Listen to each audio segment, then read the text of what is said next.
नमस्कार दोस्तों मेरा नाम डॉक्टर देवाशीष चंद्र है। मैं एक joint replacement as well as joint preservation surgeon हूँ। आज हम इस टॉपिक पर बात करने वाले हैं जो है जॉइंट प्रिजर्वेशन, मतलब घुटनों को कैसे बचाया जाए। तो इससे एक बहुत ही मिलता जुलता टॉपिक है ACL ligament injury. ACL ligament क्या होता है और कैसे इसकी लिगामेंट इंजरी के कारण हमें अगर उसकी ट्रीटमेंट ना कराए तो क्या प्रॉब्लम्स हो सकती है, और कैसे एसीएल हमारे जॉइंट को या नी के जॉइंट को बचाने के लिए बहुत इंपॉर्टेंट लिगामेंट है। एसीएल लिगामेंट जो है कौन सा होता है, जैसे मैं आपको बता दूं, लिगामेंट्स जो होते हैं वो बेसिकली बोन और जॉइंट को स्टेबिलिटी देने के लिए होते हैं। तो सबसे पहले अगर हम एसीएल लिगामेंट कौन सा होता है उसको समझे तो ये हमारी थाई बोन है जो ऊपर वाली हड्डी है, और नीचे वाली हड्डी लेग बोन टिबिया, इन दोनों के बीच में एक अंदर लिगामेंट होते हैं एसीएल और पीसीएल। एसीएल जो होता है उसका फुल फॉर्म है एंटीरियर क्रूशिएट लिगामेंट। ये लिगामेंट बहुत ही इंपॉर्टेंट इसलिए होता है क्योंकि इसका एक जो मेजर फंक्शन है वो मैं समझाता हूँ। जब हम चलते हैं घुटना आगे की तरफ, मतलब नीचे वाली हड्डी आगे की तरफ खिसक ना जाए, उसको रोकने के लिए होता है। That is called anterior dryer या एंटीरियर ट्रांसलेशन ऑफ टिबिया, मतलब आगे की तरफ खिसकने को रोकना। जब हम घुटने को मोड़ते हैं तब घुटना बकल आउट करके बाहर ना निकल जाए, इसको रोकने का कारण भी एसीएल लिगामेंट होता है। नाउ ये इंपॉर्टेंट लिगामेंट क्यों इतना इंपॉर्टेंट है आप ये समझिए कि हमारा घुटना जो बना है सिर्फ मुड़ने के लिए या चलते वक्त कंप्रेशन फोर्स को झेलने के लिए बना है। बट अगर हम चलते वक्त कंप्रेशन फोर्स के साथ फॉरवर्ड मूवमेंट होने लग जाए या हम घुटना मोड़े और ये बकल आउट करने लग जाए तो possibility of wear and tear, मतलब घुटनों का घिस जाना बहुत ही कॉमन हो जाता है। घुटने अगर घिस जाएंगे और किसी लिगामेंट इंजरी के कारण जो कि ट्रीटेबल है, मुझे लगता है कि प्रिजर्वेशन का काम वहीं से शुरू हो जाता है। प्रिजर्वेशन के लिए हमें उसे एसीएल लिगामेंट को रिकंस्ट्रक्ट या रिपेयर करने की जरूरत है। एग्जाम्पल के लिए समझाना चाहता हूँ, जैसे गाड़ी का टायर है, उसमें 4 बोल्ट लगे हुए हैं। अगर हम 2 बोल्ट को हटा दें तो गाड़ी का टायर हिलने लगेगा। अगर वो हिलने लगेगा तो आपका टायर घिस जा सकता है, जल्दी हो सकता है टायर एक्सल से टूट जाए या पूरा एक्सल ही टूट जाए। उसी तरह से हमारे नी में अगर ये लिगामेंट काम नहीं करता है क्योंकि excessive movement front end back का हो रहा है, मूव करते हुए घूम रहा है, एक्सेसिव मूवमेंट के कारण घुटना जल्दी घिस जा सकता है। दूसरा, अचानक से बकल आउट हो जाए चलते चलते और अटक जाए तो आपको चोट लग सकती है, आपके नी के अंदर जॉइंट में मेनिस्कस टियर हो सकता है, इवन कभी कभी फ्रैक्चर्स भी हो सकते हैं। तो ये लिगामेंट बहुत इंपॉर्टेंट है, इसका रिपेयर भी करना या रिकंस्ट्रक्ट करना बहुत ही ज़्यादा इंपॉर्टेंट है अगर हम जॉइंट को बचाना चाहते हैं। इस पर रिलेटेड बहुत सारे वीडियोज़ है, बहुत सारे आर्टिकल्स इवन लोगों ने दे रखे हैं, और आजकल इसके लिए सर्जरी बहुत इजी हो गई है। बट फिर भी लोगों के लिए ये एक डर का टॉपिक बना हुआ है। इस डर को मैं हटाना चाहता हूँ, और इस डर को इसलिए मैं हटाना चाहता हूँ क्योंकि ये ऐसी चीज़ें अगर हम समझेंगे तो डेफिनेटली इसे हम कराएंगे। दोनों ही कंडीशंस में नी का वेयर एंड टेयर बढ़ जाता है और चांस ऑफ रिपीट इंजुरीज या repeat muscle injury, meniscus injury and bone injuries के होते हैं। सो अगर हम इसको फिक्स कर दें, जिसको कि एक छोटी सी दूरबीन की की होल सर्जरी से किया जा सकता है, तो ये जो जॉइंट है कंप्लीट स्टेबल हो सकता है और जैसा आपका इंजरी से पहले था वैसे ही हो सकता है। सबसे पहले बात करते हैं कौन सी इंजरीज में एसीएल लिगामेंट इंजरी होता है। मैं आपको बताता हूँ। एसीएल मोस्टली खेलने वाले स्पोर्टिंग एक्टिविटीज में होता है। जब आप फुटबॉल खेल रहे हो या बास्केटबॉल खेल रहे हो, उसमें ट्विस्टिंग इंजरी से ये टूट सकता है। मैनी टाइम देखा गया है घर में स्लिप करके ट्विस्टिंग इंजरीज हो सकती है, सीढ़ी से स्टेयर स्लिप करके हो सकता है, मैनी टाइम बाइक या स्कूटी से भी ये चीज़ें हो सकती हैं। रोड ट्रैफिक एक्सीडेंट में भी देखा जाता है। एंड वेरी रियरली एसीएल अपने आप भी टूट जाता है। ये भी एक बहुत बड़ा टॉपिक है जिसमें कि पेशेंट का कारण हमें पता नहीं चलता है। कोई इंजरी कारण नहीं होती है, बोनी डिफॉर्मिटीज कारण होती है। इसके लिए भी मैंने एक अलग से वीडियो बना रखा है एसीएल विथ स्लोप करेक्शन पर। अभी हम बात करेंगे इसमें जितने भी पेशेंट्स का इंजुरी इंड्यूस्ड एसीएल इंजुरी से, मतलब नी इंजुरी से एसीएल टियर हुआ है, उनके बारे में। मोस्ट ऑफ द पेशेंट्स को इंजुरी होते पैर काफ़ी सूज जाता है और पेनफुल हो जाता है, बट ऐसा नहीं है कि हमेशा ही हो। मैंने टाइम माइनर ट्रिवियल इंजुरी से अगर एसीएल ट्विस्टिंग से टूट गया तो ब्लीडिंग ज़्यादा नी के अंदर ना होने के कारण बहुत सारे पेशेंट्स को पता भी नहीं चलता है। लास्टली इमीडिएटली आपको उसको आइसिंग और रेस्ट देने की ज़रूरत है। नी ब्रेस इमीडिएटली देने की ज़रूरत है। जब आपको एक्यूट इंजरी हुई है आप रेस्ट करें, मेडिकेशन डॉक्टर को दिखा के लें, और डायग्नोसिस को कंफर्म करने के लिए डॉक्टर को ज़रूर दिखाएं।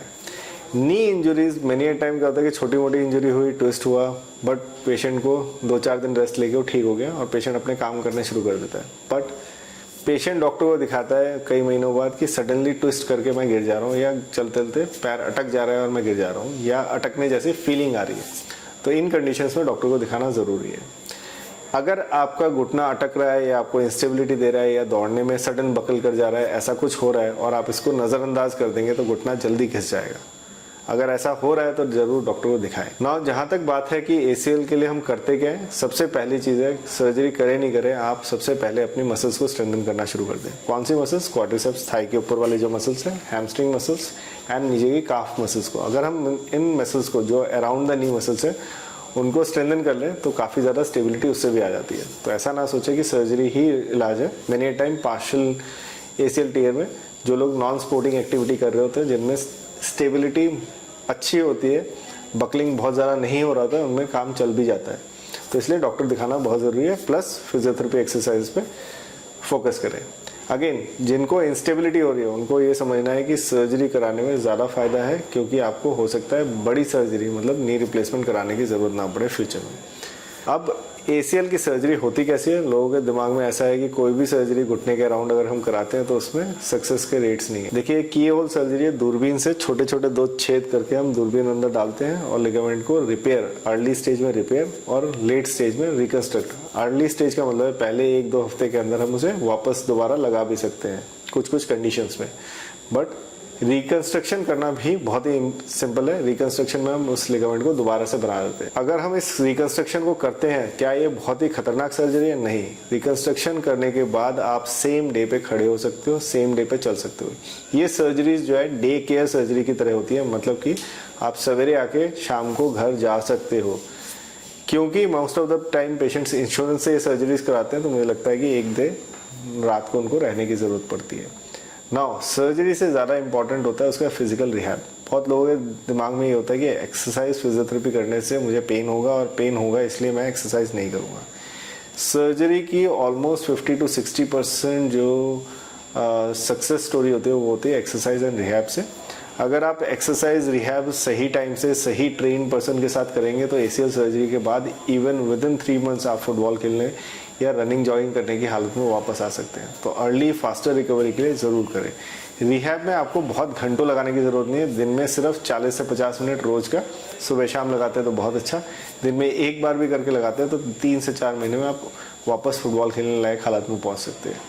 क्या ये सर्जरी बहुत पेनफुल होती है? नहीं, ये सर्जरी बिल्कुल पेनफुल नहीं होती है। हाँ, डेफिनेटली पेन थोड़ा बहुत सर्जरी का होता है, मगर मुझे लगता है जितना इंजरी वाला पेन होता है उससे काफ़ी कम होने वाला है। नेक्स्ट, क्या हम इसको कराने के बाद, बहुत सारे पेशेंट का सवाल होता है कि ACL की सर्जरी के बाद मैं नॉर्मल फंक्शन तक वापस आ सकता हूँ? हाँ, आप सारे एक्टिविटीज़ कर सकते हो, running, jogging, jumping, even throwing, आप ट्विस्ट कर सकते हो, फुटबॉल भी खेल सकते हो, आप हर तरह के कॉन्टैक्ट स्पोर्ट्स खेल सकते हो, स्विमिंग, माउंटेन हाइकिंग, सारी चीज़ें कर सकते हो। और ऐसे बहुत सारे एग्जांपल्स हैं जिन्होंने ऐसा किया है। तीसरा सवाल पेशेंट मुझे बहुत इंपॉर्टेंटली पूछते हैं कि क्या ACL सर्जरी के बाद लिगामेंट दोबारा टूट सकती है?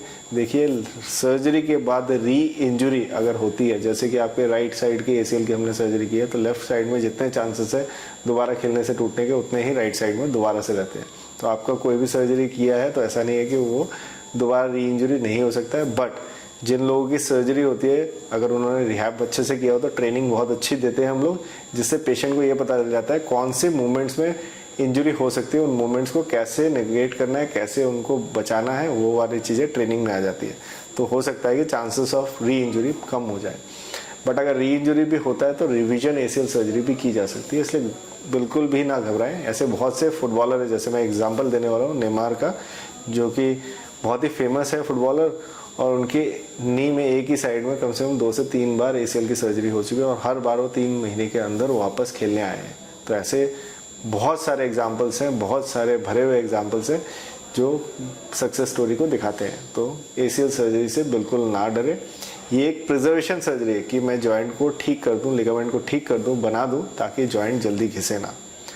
तो दोस्तों, अगर आपका ACL से रिलेटेड कोई भी ऐसा सवाल है जिसके बारे में आप कंफ्यूज हैं, ज़रूर मुझे पूछें। मैं आपको सारी चीज़ों के बारे में डिटेल में बताऊंगा। और मुझे लगता है कि कोई ऐसी सर्जरी नहीं है जिसमें कि नी के अराउंड कि वो डरावनी और ख़तरनाक होती है। हाँ, डेफिनेटली सबको डर लगता है, बट डर के आगे ही जीत है। और डर के आगे ही आप सारी एक्टिविटीज़ कर सकते हो। डर के अगर हम रहेंगे तो घुटना घिसने से बड़ी सर्जरी कराने की ज़रूरत पड़ेगी। तो मुझे लगता है लोगों को जानना ज़रूरी है। ज़रूर ऐसे लोगों से मिले सर्जरी से पहले जिन्होंने सर्जरी कराई और सक्सेसफुल है। नेगेटिव बातों के बारे में मैं बस यही बताना चाहूँगा कि नेगेटिव हर एक चीज़ का होता है। हम जब कोई अच्छा काम कराने जाते हैं तो हम ये नहीं सोचते हैं कि उसका ख़राब होने से क्या होगा। जैसे मैं एग्जांपल दूं कि अगर कोई एग्ज़ाम देने जा रहा हो, कोई बहुत टेढ़ा एग्ज़ाम ही देने जा रहा हो, जीवन में पहली बार देने जा रहा हो, अगर वो सारा दिन ये सोचता रहेगा तो फेल होने से क्या होगा, तो मुझे लगता है कि कोई उसे पास नहीं करा सकता। मगर अगर एक बंदा एग्ज़ाम देने के लिए जाए और ये सोच के जाए पॉजिटिव फ्रेम ऑफ माइंड से कि मैं ये एग्ज़ाम पास करूँगा ही, मैंने प्रिपरेशन अच्छी की है और मैं एक अच्छे इंस्टीट्यूट से हूँ, ट्रेनिंग अच्छी हुई है और सारे चीज़ें सही करी है मैंने, मैं ज़रूर पास होऊंगा, तो मुझे लगता है वो बंदा ज़रूर पास हो जाएगा। तो इसलिए नेगेटिव थॉट्स को ना लाए, नेगेटिव फीलिंग्स को ना लाए। कुछ लोगों का हाँ डेफिनेटली सर्जरी सक्सेसफुल नहीं होती है, उनमें 50 कारण होते हैं। आप उस कारणों को देखना शुरू करेंगे तो बहुत सारे कारण आपको दिखाई देंगे। सो नेगेटिव स्टोरीज पे ना जाए। सर्जरी से पहले पॉजिटिव पेशेंट्स, ऐसे पेशेंट जिन्होंने सर्जरी कराई और सक्सेसफुल है, उनसे ज़रूर मिले। और कोई सवाल है तो डेफिनेटली मुझे पूछें। आपको लगता है आप अपने सर्जन से नहीं पूछ सकते, मुझे पूछिए। मुझे लगता है कि मैं सारे पेशेंट्स के आंसर करता हूँ सवालों के, आप के भी सवालों के जवाब जरूर दूंगा। Thanks for watching this video. अगर आपको ये वीडियो अच्छा लगे तो डू लाइक एंड शेयर। अगर आपको कोई सवाल लगे तो नीचे दिए गए नंबर पर व्हाट्सएप करें, मैं ट्राई करूँगा उनको सॉल्व करने का।